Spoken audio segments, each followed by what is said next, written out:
It's only the second day of these 31 days of horror movie reviews. This may be the craziest goddamn thing that we're going to watch this entire month.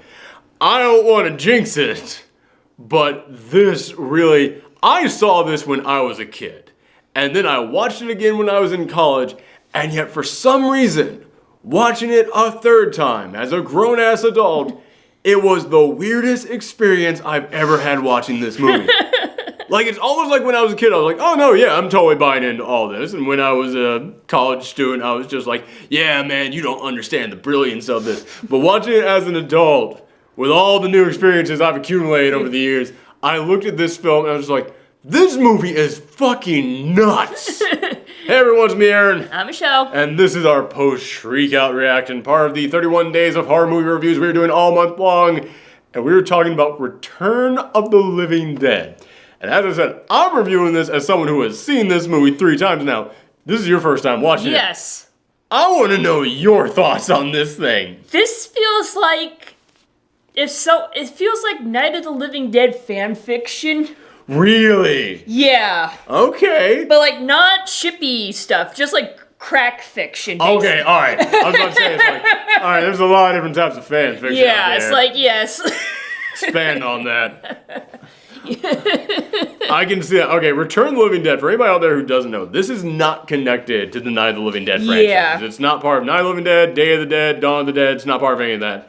It was made completely separately because this is something that a lot of people do not know. When George Romero made Night of the Living Dead, he changed the name of it at the last second. And because of that, he didn't end up copyrighting the name Night of the Living Dead.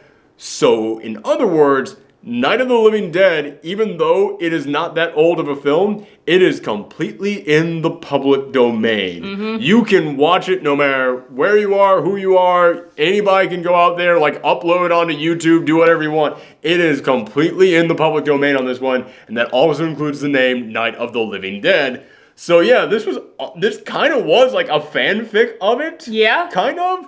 And basically, it is set in the 80s, and it is the most 80s you have ever goddamn seen. No, I was like, I am a sucker for cheesy 80s nonsense, but even I kind of felt like this was like going a bit extreme. This was made by someone who either loved the 80s or hated the 80s. You can't tell. Because, yeah, our protagonist in this film, it's a group of teenagers. One of them is working at this giant storage unit, and the storage unit, it basically sells medical supplies. Mm-hmm. And that includes, like, dead body parts for people to go and dissect, skeletons for people in medical school. He was working there, and his friends roll up to pick him up one night, and it is the biggest collection of stereotypes from the 80s. Like, I almost got pissed looking at it this time because when I saw it as a kid, I didn't think anything of it. It's like, oh yeah, it's just a bunch of punks, and you know, because I saw it in the 90s the first time I saw it. So that imagery was still out there. Like I had still seen people like that. Yeah. So I was like, all right, yeah, they're just really extreme kids. And then in the 2000s, when I saw it in college, I was like, okay, yeah, they're exaggerated caricatures. I get. Watching it as an adult, I'm like, oh my god, they're not exaggerated caricatures. They're all the caricatures of the 80s. Because there's like the super punk rock guy. Yeah. There's the super punk rock girl. There's the prep girl in there. Which, yeah, because there's one girl, she's dressed all nice and she looks just sweet, innocent, like the girl next door. I was like, how did you escape from a John Hughes film? It's like, you do not belong with these punks. Yeah. It's like, they just took like every single like teenage stereotype from the 80s and just like mixed them all together. Because there was also, even like a nerd in there. Yeah, like, there were 2 other people in there who they were wearing like big, like there's one guy, he's got like the big suits and the giant sunglasses and the boombox at all times. I'm like, god damn, man. And this was made in the 80s, and that's what's so weird to me, is that it's like, it's not like someone in the 90s or the 2000s, like, look back to the 80s and like, let's make a joke about all the different types of people that were there in the 80s. It would be like if you made a movie set today, and you just had, like, a crazy-ass hipster with a super twirling mustache, But then there was also like a club kid in there. Like basically, it felt like it was made by someone who just didn't like teens in that decade. It's like, You're right. That actually is what this feels like. It's like confound those kids and their loud music. Because one of the heroes in this movie is like the old guy who owns the warehouse. Yeah, exactly. Like they call him up, and he's actually like, they call him up, and he knows the guy who runs the infirmary next door at the morgue. And I think that's what it's called, the infirmary? No, wait. Incinerator. Yeah. He runs the incinerator at the morgue next door. And they're both like old guys, and they're the only ones like making any sense in all of this. They're like, man, I think you might be onto something with this. But yeah, the guy who started working at this storage facility, he asked the guy who was training him, what's the weirdest thing you've ever seen? Like, you know that movie Night of the Living Dead? Zombies came up, started roaming around. It was based on a real event. And that real event, the bodies that they found, the government packed them up so no one would know about, but they accidentally got shipped to us. And they're just sitting down in the basement. And yeah, you go in the basement and there are containment units down there with dead bodies inside. And it just has a number on there. It's like, if found, call this number. And they haven't called the number yet. And I just looked at that like, yeah, this is just some guy trying to like save money. Like this is like some guy like, oh, it's gonna be a hassle to, I don't want the government involved in my business here. And just pack it in the basement, pretend we didn't see any of this stuff. That's what it really feels like. And you know what? I've known plenty of people who run businesses. I've worked for people like that before. Mm-hmm. It was like, yeah, we really need to call like the police or something. But it's like, no, just keep this out like the public eye. It's fine. We got this all under control. This is all under control. Like, I have worked for so many people like that, so I didn't question that at all. But they end up busting open by accident one of the containers. No, he's like, hey, is this stuff sturdy? Yeah, you could totally... Wah, wah. And this gas comes out everywhere. And that's when all like the synth like music started busting open, and it's like opening credits and all these wacky 80s shenanigans. Wow. Yeah. There's a dude with a guitar in one of those cans. But yeah, it just starts spraying them with all this gas. And when they wake up, they're like, oh God, I feel awful. Oh God. Oh man. And then they go upstairs, and all the dead creatures that they have in this facility, like a dog that's been cut in half so that veterinarians can study it, it's barking and wagging its tail. It's so gross. The thing that creeped me out the most, though, was they go past like a collection of butterflies that are pinned to a wall, and they're all flapping their wings in there. I don't know why that, like, just one little detail, like, really got to me. But, like, that to me was the thing that's like, oh shit, like, everything. It's everywhere. Yeah, but it's like, at the same time, not entirely. Like, they had, like, actual skeletons, but the skeletons didn't come to life. I think you needed, like, some veins or meat on it. Yeah, I think, that's the thing. Like, I feel like there's still some rules. I guess so. That's what makes this so frightening to me, is that one of the cadavers that they had, like, in the freezer, it comes to life, and it's running around, and they're like, all right, well, how'd they kill it in the movies? You hit it in the brain. You destroy the brain. You destroy it. It's like, great. And they stab it in the brain with a pickaxe, and it is still running around.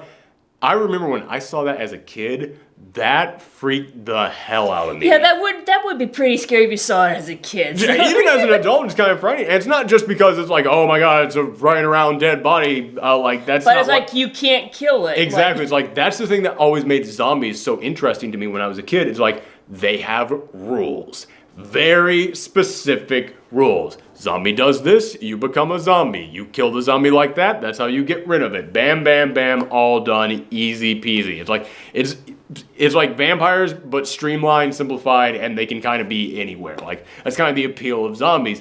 So I remember when I was watching that, because I was a big fan of the original Night of the Living Dead. Mm-hmm. And when they stab that zombie and it's still running around, and they even like chop off its head, and just the headless cadaver is running around, I remember looking at that just like, oh, then what do? Well, there's rules. You can't break the rules. Like, it gave me, as a kid, that sense of hopelessness. Of just like, oh, God, I don't know what to do about this. Like, that's the thing about this movie is, like, it takes all the rules, just throws them out the window. Yep. Like, Yeah, Anything goes. And it creates some new rules because every single time that you think this will do it, this is the thing that's going to fix it, it just makes it worse. Yeah. Because they go over to the guy who runs the incinerator, and the body's just chopped up. Like, there is an arm just moving by itself. Yeah. And they throw it all into the incinerator, and it all comes out as smoke, and the smoke goes down into the cemetery, and all the dead bodies start coming back to life. It was like acid rain. Yeah, that's why. It went up into the air, and then that mixed with the rain came back down. And that's what it did, because the rain seeped beneath the earth. It's like, that was just so ridiculous to me. But, like, that's the point. But at the same time, I kind of... That's one thing that we do have to point out for people is that this is a very unique film because it is one half horror, one half comedy. Yeah. Yeah, so it is... Whenever it's being ridiculous, that's kind of the point of it. Yeah, but it's like, I kind of felt like it either didn't go ridiculous enough or too ridiculous. It didn't, like, have a good balance. I can understand that. Yeah, because it's like, oh, the acid rain makes all the dead people in the cemetery come to life, but, like, why did the skeleton in the in the storage room not come to life too? If, like, you know, body parts and everything can, like, wiggle around and stuff. I think you still have to have, like, veins. You have to have, like, some meat inside of you. I guess so, but it's like some of those some of them were really decomposed, especially the one that you see at the very end of the movie. Yeah, so... yeah, I mean, at the end of the movie, a literal skeleton does come out. Yes. So it's like, okay, I understand. I mean, it had eyes in it, so there's still something in there. Something! But yeah, it's very loosely defined. Yeah. But I think that's part of the horror behind this film is that, yeah, it's like, all right, you get the sense there's some rules, but you can't understand it, and because you can't understand it, you're gonna die. Because I will say, when I saw this as a kid, it freaked me right the hell out. Saw it as a college student, I was like, oh man, I get it, it's a comedy now, all right, I understand. Watching it a third time as an adult, it went right back to freaking me the fudge out. I was actually way more scared of this film than I thought I was gonna be, and it's because as the zombies start, like, building up, man, it does give you this feeling of there's no hope. You ain't gonna make it. Like, it almost reminds me of, like, J-horror film. Because I've always said the thing that defines, Asian horror films is that there's no hope. None at all. You're all dead. Yeah, that's the thing. It's like, there is no hope, but it's like, at the same time, the zombies were just so ridiculous. Yeah. The characters are so ridiculous. If you had told me your complaint, like, years ago in college, I would be like, what are you talking about? It's perfect. And if you told me it when I was a kid, I was like, no, it's totally all horror. I can see it now as an adult because, yeah, like, the people who we're following out there in the graveyard, the teenagers, man, they are such jokes. But towards the end of this film, it gets so dark. I mean, like I said, the guy from the storage unit, working in the storage unit, they got sprayed with this gas, and they're slowly turning into zombies. But it's not like, yeah, it's like... No, they are screaming in pain. Yeah, it's like, you can actually, like, see them, like, getting sick. Like, you see like shivering and sweating and, like, getting all the colors leaving them. And the foaming at the mouth. And the mortician is actually, like, describing what's happening to them in, like, scientific terms that makes you go, this sounds painful. This sounds like they are just in excruciating Yeah, pain. and then when the ambulance gets there, it's like, there's no pulse. You're legally dead now. It's like... Yeah, speaking of the ambulances, when they roll up, like, I do think that there's some shots in here that are just really freaky, like, just brilliantly done. And when the second ambulance rolls up, and you see them get out, and they just see the other ambulance with the door wide open and no one's there, I think that is a brilliant setup for a scare. Yeah, it's like, there are some scenes that are brilliant, but then there are some that are just kind of silly, like when the one of the zombies was, like, waving down the ambulance. Yes. And then the whole horde just came in and took down all the ambulance and everything. It's like, yeah, this is silly. Yeah, or the send more cops. Yeah, something. Which, it's weird to me that send more cops is actually, like, a famous line from this movie. Like, people quote it all the time. But I forgot until we watched it the second time, send more paramedics was the first one they did. And I was like, why isn't that more of the famous line? Like, I guess send more cops has more of a tone to it, but I actually like the read on send more paramedics. Like, I don't know why, but that one actually kind of cracked me up a little bit. Yeah, it is weird. I totally understand it. And the weirdest part about him flagging down the ambulance is that it had been a solid half hour since we had a joke in this movie. Mm-hmm. It had just been going straight for scares that entire time. And then you go it's like, Yeah, it's totally goofy. Yeah, so it did. I will agree with you. I don't think the humor is that balanced. And when we started watching this, when the teenagers showed up, I told you, just so you know, this is supposed to be a joke. It's supposed to be part. Yeah, like I laughed when like they broke the canister and the gas started leaking out, and You you were did. like, "Yes, this is supposed to be a comedy." It's like, okay. But then, like, as we got into like the hour mark of this film, I really was getting freaked out by this movie, and I actually thought to myself in that moment, "Wow, did this thing just stop becoming a comedy?" And then, like 20 minutes later, Like, I like to think of this as like a dark comedy. it's a very dark comedy. But I do feel like it just stops making jokes for like a solid half hour. This Yeah, film. like once again, it's like I feel like the balance between the silliness and like the serious-ish parts are like kind of off. Yeah, I can totally agree with that. But again, watching this for that third time, the horror really did come back to me on this in a way that I was not expecting. I really did love the whole like series of them being trapped inside the hospital, not the hospital, inside the morgue, and just this like seeing the torture that like her boyfriend was going through. Yeah, it was terrifying to me. And towards the end of this film, in which they are just locked in the attic, not even in the attic, like in between floorboards, when they're locked up there, which I feel like had to have been a callback to the original Night of the Living Dead. Because in the original Night of the Living Dead, they were like, we gotta go to the basement, we gotta go to the basement. No, that's our last resort. If we go up there, then it means that we have nowhere else to run. And then at the end of that movie, they run into the basement. At the end of this film, they run into the attic. I felt like that was done on purpose. But yeah, at the end of this, when he is down there and he is screaming out, it's like, I know you love me, so help me in this pain. I was like, that is a scary, horrifying. It was like, your boyfriend is screaming, let me eat you, because I'm in uncontrollable pain. It's like, wow, man, you can read a lot into that. Yeah, I thought that was genuinely terrifying, but also like all the sequences of when the zombies like start to get outside of the morgue. Yeah. And like you see like the police, like, okay, we finally got in touch with the police. We can finally call for help. And then like you see the police just like, what the hell is going on? And then like you think, okay, they finally found some hope. And then you see just the waves of zombies like running. Yeah. This actually, in my mind, actually might be the very first instance of fast zombies. This might be the earliest that this is the earliest that I remember, at least. Yeah, I was noticing how fast those zombies were too. Like, Yeah. so. Let me go ahead and say this. This is something that I've always wanted to talk about, the whole idea of fast zombies. I've always heard people say it's like, well, fast zombies make no sense because they're decaying, rotting corpses. How on earth can they run? It's like, yes, the ones that come out of the ground, that makes no sense.